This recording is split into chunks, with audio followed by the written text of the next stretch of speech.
पहले जैसे अब ना भलाई चलता। ए राजा 4 दिन सबर करी।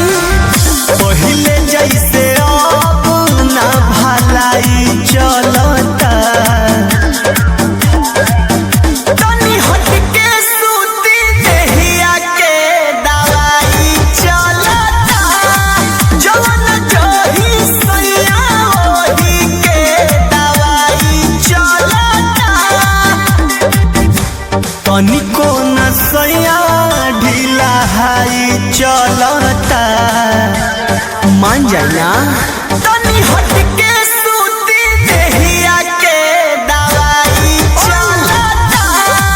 जवन जही सैया ओही के दवाई चलता।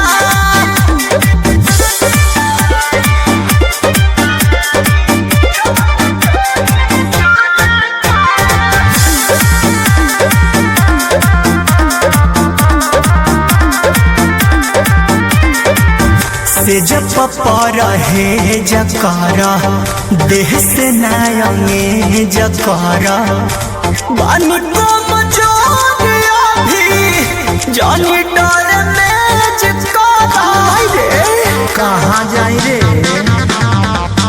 से जब पर है जकर देह से नायंगे जकर बानी को मचोरिया भी जानी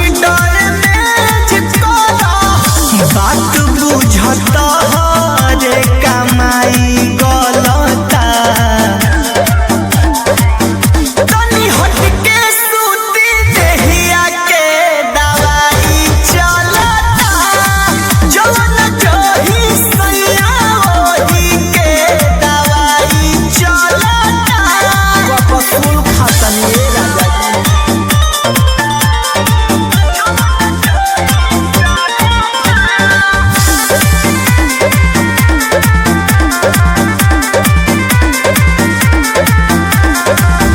सट जानी जरिया हो खींच जानी सड़िया हो।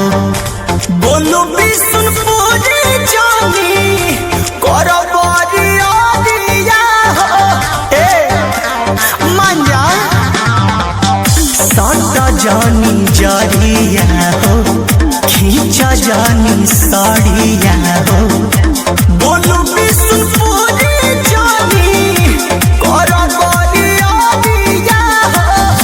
सकती सोना मन में तहरा कथी पलता।